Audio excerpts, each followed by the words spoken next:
Hello guys, welcome back to my channel. आज हम पढ़ेंगे परसेंटेज टॉपिक। ये टॉपिक आपके चैप्टर कंपेयरिंग क्वांटिटीज का है। उस चैप्टर में और भी बहुत से टॉपिक्स हैं जो बहुत इंपॉर्टेंट हैं। हम उन सभी टॉपिक्स को टर्न बाय टर्न पढ़ेंगे। So today we will start percentage. अब व्हाट इज परसेंटेज? परसेंटेज के नाम में ही है परसेंट। पर मतलब डिवाइड, सेंट मतलब 100 की डिवाइड बाय 100। अब इसकी डेफिनेशन क्या है? a number or ratio expressed as a fraction of 100। मतलब कोई भी नंबर या रेशियो उसको हम कैसे एक्सप्रेस करेंगे? As a fraction of 100, divide by 100। ठीक है। So let's say we have x percent, तो हम कैसे एक्सप्रेस करेंगे? x upon 100 in simple terms. Fine. अब हम डिनोट करते हैं परसेंट से। ठीक है। अब आपको लेट से आपको दिया जाएगा कि 4/3 और लेट से 5:7 और लेट से 0.25, ये सबको परसेंटेज में कन्वर्ट करो। ठीक है। तो इन सबको परसेंटेज कन्वर्ट करने के लिए मैं आपको कुछ एग्जांपल्स एक्सप्लेन करूंगी। तो उससे पहले आपको जानना होगा कि परसेंटेज बेसिकली होता क्या है। कि वो एक टोटल, टोटल आपके पास 100% है ही है ना, उस टोटल का कुछ पार्ट, जैसे अब लेट से हमने एग्जांपल ले लिया 30% कि 30% इस टोटल 100% का कुछ पार्ट होगा। मतलब कुछ पार्ट 100% का कुछ पार्ट 30% है। तो मतलब proportionate part of a total, total का proportionate part 30% is that percentage. अब मैं आपको कुछ एग्जांपल्स एक्सप्लेन करूंगी कन्वर्जन्स की, जैसे फ्रैक्शन, डेसिमल और रेशियो को कैसे परसेंटेज में कन्वर्ट करते हैं, एंड देन परसेंटेज को कैसे फ्रैक्शन, डेसिमल एंड रेशियो में कन्वर्ट करते हैं। तो उससे आपको एक प्रोपोर्शनेट पार्ट ऑफ टोटल का मीनिंग इजी समझ आ जाएगा।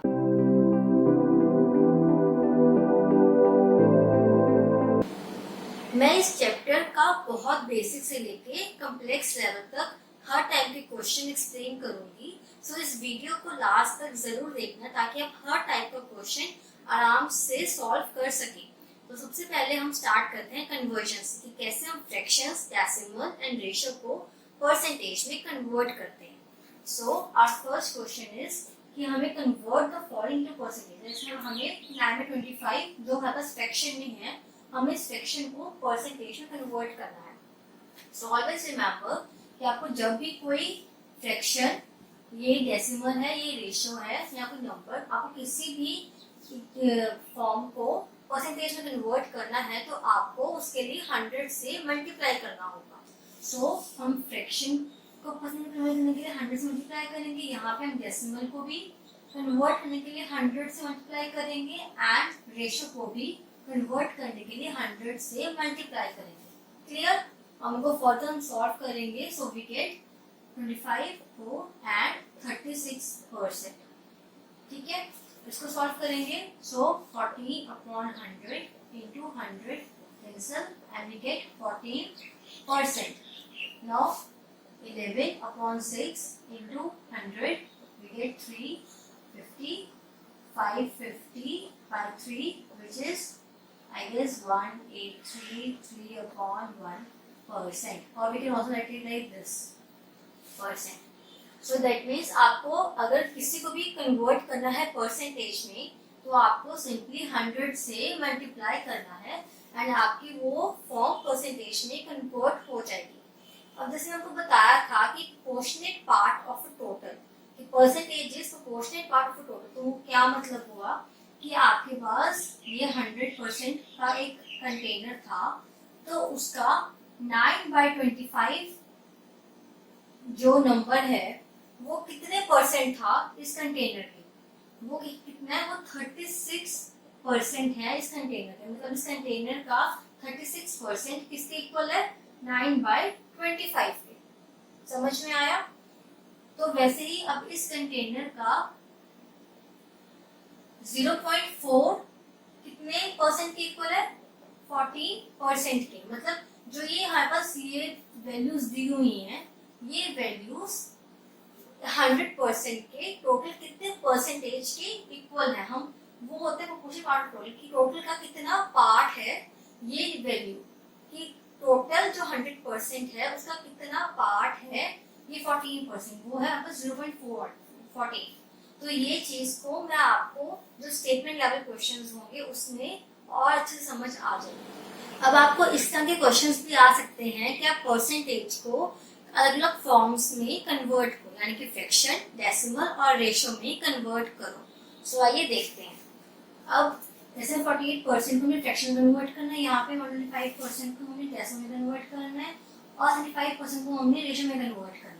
तो जैसे मैं आपको बताया था कि आपको जब भी परसेंटेज को हम कैसे एक्सप्रेस करते हैं, एज अ फ्रैक्शन ऑफ 100।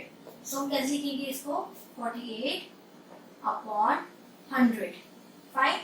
इसको कैसे लिखेंगे, 125/100। इसको कैसे लिखेंगे, 75/100। मतलब जब भी परसेंटेज गिवन हो और आपको वो उसको कन्वर्ट करना हो, तो हमेशा आप परसेंटेज को एज अ फ्रैक्शन ऑफ 100 की तरह लिख के आप अपनी क्वेश्चन सॉल्व कर सकते हैं। सो इन फर्स्ट हमें इसको फ्रैक्शन में कन्वर्ट करना है। So will just make it, ये फ्रैक्शन फॉर्म में ऑलरेडी आ चुका, बट हमें फ्रैक्शन हमेशा हम आंसर में सिंपलेस्ट फॉर्म में दिखाते हैं। सो इसको हम सिंपलेस्ट फॉर्म में कन्वर्ट करेंगे। So what we get is 24, 50, 12, 25 and we get 12/25. So 48% is 12/25.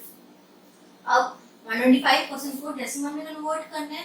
So 125 divided by 100 is simply 1.25. Fine. अब 25% को रेशो में कन्वर्ट करना है, तो 75/100 क्या हुआ हमारे पास, 25 से डिवाइड करेंगे, so we get 3 and 4. So this is 3:4 ratio. आई आपको समझ आ गया कि कैसे हम फ्रैक्शन, डेसिमल एंड रेशियो को परसेंटेज में कन्वर्ट करते हैं एंड परसेंटेज को इन फॉर्म्स में कन्वर्ट करते हैं। अब मैं आपको कुछ स्टेटमेंट लेवल क्वेश्चंस एक्सप्लेन करूंगी, पहले इजी, उसके बाद थोड़े कॉम्प्लेक्स से जो आपके एग्जाम्स में आते हैं। So first question is, if 16% of a number is 72, find the number। मतलब किसी नंबर का 16% क्या है, 72 हमें गिवन है, हमें वो नंबर निकालना है। दैट मीन्स यदि number as a whole is 100%, उस 100% का जो 16% है वो कितना है आपका, 72। ठीक है, तो हमें वो नंबर एज अ होल निकालना है। तो हम कैसे निकालेंगे, जब भी आपको ऐसे स्टेटमेंट दी हूँ, आपको स्टेटमेंट को एज अ मैथ्स फॉर्म में लिखना है, जिससे कि आप उसका आंसर निकाल सके। सो क्या लिखा हुआ हमारे पास, इफ 16%, तो हम लिखेंगे 16% of a number. Let's say a number is x, 16% of को ऐसे लिखेंगे, ऑफ अ नंबर की जगह लिखेंगे x, तो हमने नंबर को x सेलेक्ट कर लिया, ऑफ नंबर इज को इक्वल टू 72। ठीक है, हमने स्टेटमेंट को मैथ्स के फॉर्म में यहाँ पे लिख लिया, तो यहाँ से हम x निकाल लेंगे। So what will do, percentage को हम कैसे एक्सप्रेस करते हैं, एज अ फ्रैक्शन ऑफ 100। तो 16/100, ऑफ का मतलब क्या होता है, मल्टीप्लाई, इनटू x इज 72। सो हम x यहाँ से निकाल सकते हैं, इसको उधर लेके जाके, सो x will be 72 into 100/16। So we'll solve this, 4 and 1, 8 and 2, 9, 50. So our number will be 450. Fine. So 450 का 16% कितना है, 72। समझ में आ गया कि कैसे है ये स्टेटमेंट लेवल और कैसे हमें सॉल्व करनी है। So our next question is, a football team wins 7 games, which is 35% of the total games played. How many games were played in all? मतलब हमें टोटल गेम्स निकालनी, टोटल गेम्स कितनी play करी है। सो हमें जो चीज निकालनी होती है हम उसे x अज्यूम कर लेते हैं। So total games played is x। Fine. अब हमें गिवन क्या क्या है कि फुटबॉल टीम विन 7 गेम्स, तो हमें गेम्स 1 कितनी है, 7। सो गेम्स 1 is 7। मतलब जो गिवन होगा आप उसको ऐसे लिख लीजिए स्टेटमेंट फॉर्म में। अब दिया हुआ है कि which is 35% of the total games play, मतलब जो हमने 7 गेम्स जीती है उस फुटबॉल टीम में, वो टोटल जो गेम्स प्ले करें उसका 35% है। मतलब टोटल 100% गेम्स खेली होंगी जिसमें से 35% गेम्स जीती गई है फुटबॉल टीम ने, और वो कितनी है 7। सो परसेंटेज ऑफ गेम्स 1 कितना आएगा 35%, देन दिया हुआ है ऑफ x। अब मैंने यहाँ पे ऑफ x क्यों लिखा, बिकॉज क्वेश्चन में गिवन था कि which is 35% of total games played. Total games played हमारे पास क्या है x, तो मैंने यहाँ पे ऑफ x लिखा। मैंने कहा था जैसे स्टेटमेंट में क्वेश्चन में दिया हो आपको स्टेटमेंट में वैसे ही एज इट इज लिखना होता है, ठीक है। और वैसे भी आपके नॉलेज के लिए कि परसेंटेज हमेशा किसी न किसी नंबर की या किसी प्रोपोर्शनेट पार्ट की ही होती है, तो परसेंटेज को कभी भी हम ऐसे अकेले नहीं लिख सकते 35%, ऐसे नहीं लिख सकते। परसेंटेज हमेशा किसी न किसी पार्ट की ही होगी, तो हम उस टोटल को साथ में लिखते होते हैं और हमें मेंशन किया होता है कि परसेंटेज है किस चीज की। तो जैसे इस क्वेश्चन मेंशन था 35% टोटल गेम्स प्लेड की है, तो हमने 35% ऑफ x लिख दिया। अब हमें निकालना है कि ये x कितने टोटल कितनी गेम्स हमने खेली, तो हम कैसे निकालेंगे। हमें इस परसेंटेज की वैल्यू गिवन है 7, हमें गिवन है ना कि 7 गेम्स टोटल जीती हैं, इसका परसेंट है 35। तो हम इन दोनों को इक्वेट कर सकते हैं क्योंकि इसकी वैल्यू क्या है 7, तो इन दोनों को इक्वेट करके हमें यहाँ पास x की वैल्यू आ जाएगी। So equating these to we get 35% of x is equals to 7। तो परसेंट को कैसे हम एक्सप्रेस करते हैं 35/100 into x is equals to 7. So x will be 7 into 100 upon 35. Solving this, we get 20. So total number of games played are 20. Fine. लग रहे हैं ना आपको ये क्वेश्चंस इजी। तो चलिए देखते हैं हमारा next question. Amit was given an increment of 20% on his salary. If his new salary is rupees 30600, what was his salary before the increment? हमें क्या निकालना है salary before the increment, that means हमें ओरिजिनल सैलरी निकालनी होगी। Salary थी जो salary थी उसकी आमदनी थी, so will assume original salary as x। Fine. अब आपको क्वेश्चन में यहाँ पे इंक्रीमेंट गिवन है, तो जब भी आपको इंक्रीमेंट गिवन हो क्वेश्चन में, तो आपको हमेशा इंक्रीमेंट की जो परसेंटेज है उस परसेंटेज को 100% में ऐड करना है, ठीक है। और अगर आपको क्वेश्चन में डिक्रीमेंट गिवन हो तो आपको उसकी परसेंटेज को 100% में सब्ट्रैक्ट करना होता है। क्लियर? आई होप आपको ये पॉइंट समझ में आ गया। सो यहाँ पे हमें इंक्रीमेंट गिवन है, तो हम इंक्रीमेंट की जो 20% है इस 20% को हम 100% में ऐड करेंगे, ठीक है। तो हमें क्या गिवन है कि जो अमित की जो सैलरी कितने परसेंट से इंक्रीज हुई है 20% से इंक्रीज हुई है, तो उसकी इंक्रीज सैलरी को हम कैसे लिखेंगे increased salary is 120% of x। अब मैंने x क्यों लिखा क्योंकि जो सैलरी थी उसका जो सैलरी थी x उसका 120% इंक्रीज हुआ है उसका इंक्रीमेंट पे 20%, तो उसको मेंशन कैसे करते हैं एज अ 120%। क्लियर? अब हमें गिवन है कि if this new salary is rupees this, तो हमारी न्यू सैलरी कितनी है, तो न्यू सैलरी जो इंक्रीज सैलरी हुई है न्यू सैलरी हुई है उसकी हमारे पास क्या है 30600। अब हमें अमित की न्यू सैलरी पता है कितनी है, ये हमें पता है कि वो कितने से इंक्रीज हुई थी 20% से, तो वो इंक्रीज सैलरी क्या थी बस ये। मतलब अगर हम इसको सॉल्व करेंगे 20% से x की, तो हमारे पास ये वैल्यू आ जाएगी, ठीक है। तो अगर हम इन दोनों को इक्वेट करेंगे तो हम जो उसकी ओरिजिनल सैलरी थी x वो निकाल सकते हैं, निकालेंगे। सो हम इन दोनों को इक्वेट करके ओरिजिनल सैलरी अब निकालेंगे। So equating all this we get 120% of x is 30600. So इसको कैसे हम एक्सप्रेस करेंगे? 120 upon 100 into x, which is 30600. So we get x is equals to 30600 into 100 upon 120. As you can see, divided by 3, which is 4, and 10 20, which is 255. So x will be 25500. तो मतलब अमित की salary before increment कितनी थी? 25500.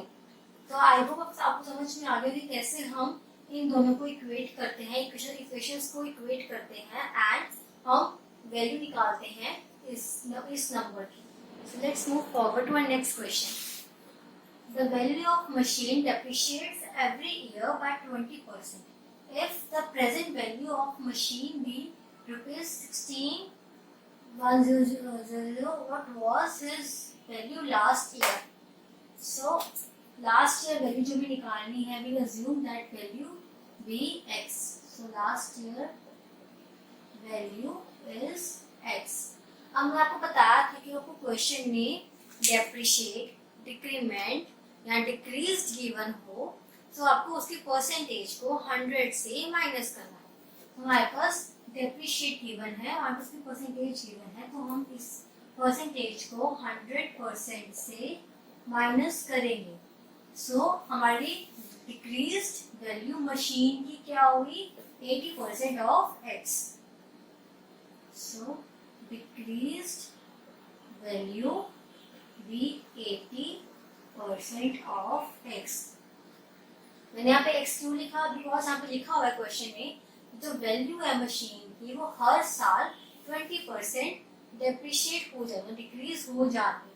जो machine की जो original value है उस वैल्यू से ही 20% कम हो रही है. दैट मीन्स यहाँ पे हम 80% डिक्रीज वैल्यू को हम ऐसे 80% ऑफ x के रूप में ही लिखेंगे. ठीक है. तो अब हमारे पास गिवन है कि प्रेजेंट वैल्यू मशीन के क्या हमारे पास मतलब जो डिक्रीज हो की वैल्यू आ गई है वो हमारे पास क्या आ गई? ये. सो प्रेजेंट वैल्यू जो डिक्रीज हो रखी है वो हमारे पास क्या है? 160,000. फाइन. अब हमें निकालना क्या है कि जो वैल्यू लास्ट ईयर थी, तो कि लास्ट ईयर जो वैल्यू है हमें वो निकालनी है. सो हमारे पास जो डिक्रीज वैल्यू का परसेंटेज हमारे पास ये है. प्रेजेंट वैल्यू हमें पता है ये जो डिक्रीज हो चुकी है, तो हम उनको इक्वेट करके जो लास्ट ईयर वैल्यू हम निकाल सकते हैं. So equating this to we get 80% of x is 160,000. So we'll write it like this: 80/100 into x is equals to 160,000. Then x is equals to 16 into 100 upon 80. So we get 2. So we get, yeah. So our last year value will be this much. I hope आपको समझ में आ गया कि decrement और increment का क्या है procedure. Increment में हमने 100 में वो परसेंट को ऐड करते हैं एंड डिक्रीमेंट में हम 100 में उस परसेंट को सब्ट्रैक्ट करते हैं. अब आई होप आपको सारे इजी क्वेश्चन समझ में आ गए हो. अब हम थोड़े से कॉम्प्लेक्स लेवल के क्वेश्चन समझेंगे जिनके आप एग्जाम्स में जो क्वेश्चंस आ ही जाते हैं यूजुअली. सो मैं आपको कुछ क्वेश्चंस कैसे एक्सप्लेन करूंगी. So let's just see some complex level questions. Our first question is: an alloy contains 40% of copper, 32% of nickel, and rest zinc. Find the mass of zinc in 1 kg of alloy. मतलब आपको एक alloy given है, आपको ये एक alloy given है, इसमें क्या हमारे पास है? कॉपर और निकल एंड जिंक. ठीक है. अब इनकी परसेंटेज क्या है? कॉपर परसेंटेज क्या है? 40%. निकल परसेंटेज क्या है? 32%. जिंक रेस्ट है. तो जिंक की हम निकाल सकते हैं कैसे? अलॉय की 4% क्या होगी? 100%. तो इनको इक्वेट करके हम जिंक की परसेंटेज निकाल लेंगे. तो हमारे पास जिंक की परसेंटेज क्या आ गई? 100%. minus of 42% plus 32%. So what we get? 100% minus 72%, which is 28%. That means zinc की परसेंटेज क्या है? 28%. मैंने जिंक की परसेंटेज क्यों निकाली? बिकॉज मुझे क्वेश्चन में जिंक का मास निकालना है. ठीक है, इसमें जिंक की परसेंटेज निकाली और जिंक का मास निकालने के लिए मुझे जिंक की परसेंटेज चाहिए होगी. बिकॉज अगर मेरे को जिंक की परसेंटेज पता होगी तभी मैं अलॉय में से उसका मास निकाल पाऊंगी. अब वो कैसे? अब मेरे पास ये 1 kg अलॉय है. अब मेरे को निकालना है कि 1 kg अलॉय में कॉपर निकल जिंक तीनों है ना, कि मुझे 1 kg अलॉय में जिंक का मास कितना है, कि जिंक की 1 kg का कितना पोर्शन जिंक के पास है. पोर्शन मुझे पता है कितना, 28%. मतलब 1 kg का जो 28% है वो जिंक के पास है. अब मुझे जिंक का मास निकालना है 1 kg में से. 28% का कितना 1 kg होगा जिंक का मास. तो मैं कैसे लिखूंगी? 28% of 1 kg is equals to x. तो x मेरे पास क्या होगा? मैंने x को क्या अज्यूम की है? Mass of zinc. अगर आपको समझ में आ गया कि मैंने कैसे लिखा कि 28 की पूरे 1 kg 28% जो जिंक है वो मेरे पास किसके इक्वल होगा? मास ऑफ जिंक के. ये 1 kg का इतना पोर्शन किसके इक्वल है? उसके मास के. मैं 1 kg का एक पोर्शन पार्ट निकाल रही हूँ जैसे मैंने अपने प्रीवियस क्वेश्चंस में किया है. सो अब इस kg को मैं ग्राम्स में कन्वर्ट करूंगी बिकॉज जो जिंक का मास है वो ग्राम्स में ही आएगा. So converting all this, 28/100 into 1000 is equals to x, 1000 grams. So 100 cancels. So x is equal to 280 grams. That means zinc का मास 1 kg अलॉय में 280 grams है. इसी तरह से हम कॉपर और निकल का मास निकाल सकते हैं. यहाँ पर 40% of 1 kg करके हम कॉपर का मास निकाल लेंगे एंड यहाँ पर 32% of 1 kg करके हम निकल का मास निकाल लेंगे. ठीक है. So let's move forward to our next question. The salary of an officer is increased by 25%. By what percent should the new salary be decreased to restore the original salary? मतलब एक ऑफिसर की salary कितने से increase हुई? 25% से. हमें निकालना है कि जो इंक्रीज सैलरी में से हम कितने परसेंट उस इंक्रीज सैलरी को, जो न्यू सैलरी को कम करें कि हम वापस से अपने ओरिजिनल सैलरी को ला सकें. सो हम ओरिजिनल सैलरी को अज्यूम करते हैं ₹100. So original salary, let's say original salary ₹100 है. ठीक है. तो हमारी इंक्रीज सैलरी क्या हुई? तो इंक्रीज सैलरी और let's say our new salary जो 25% से इंक्रीमेंट हुई है क्या हुई? 125%. ऐसे मैंने आपको बताया था कि हमारे पास अगर इंक्रीमेंट हो तो हम उस परसेंटेज को 100 में ऐड करते हैं. सो बाय एडिंग दैट 125% हमें मिल गया. 100% किसका हुआ? ओरिजिनल सैलरी का, जो हमें पता है कि 100 है. 125% ऑफ 100 हम इसे सॉल्व कर लेंगे. सो 125/100 into 100. So we get 125 rupees. That means हमारी इंक्रीज सैलरी इस इंक्रीमेंट से आई है वो कितनी है? 125 रुपीज. ठीक है.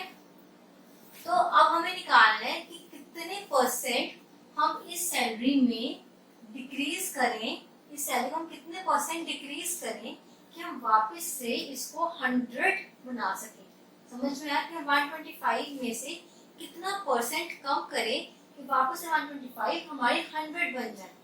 तो हमें जो जितना परसेंट कम करना है हम उसे रिज्यूम करेंगे x. तो जो कम करना है कैसे लिखेंगे? Decreased percent.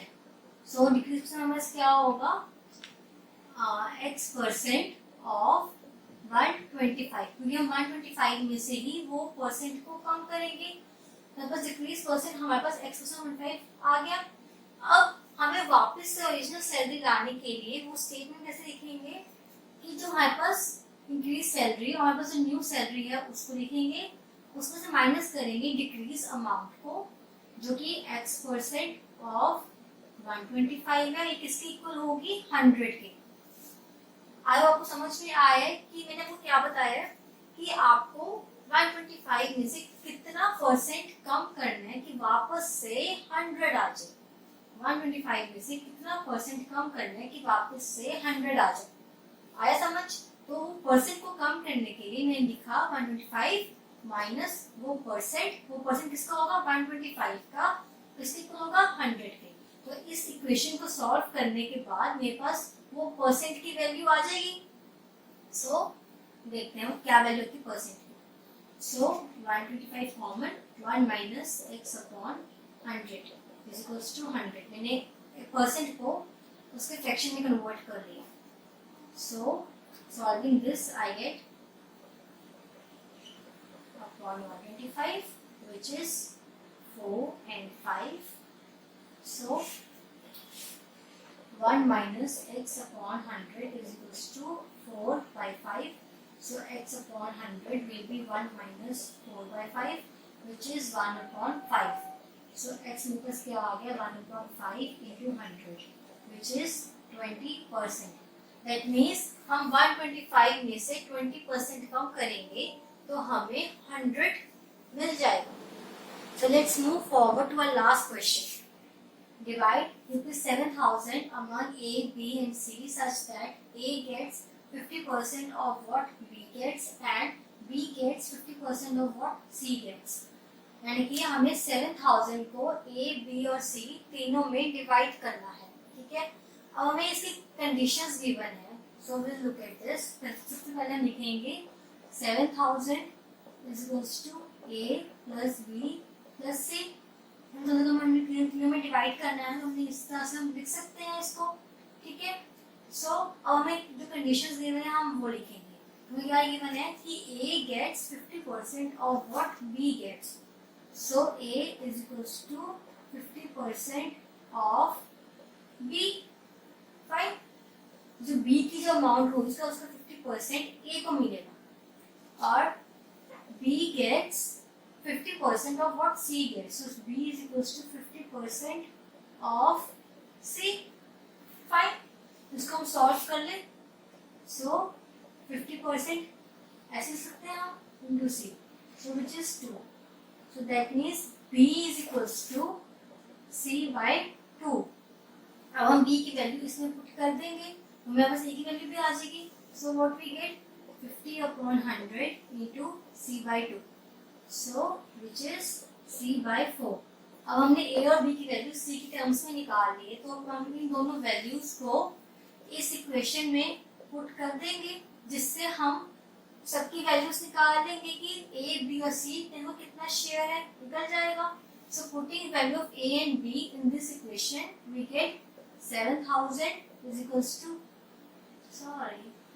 to C by 4 plus C by 2 plus C।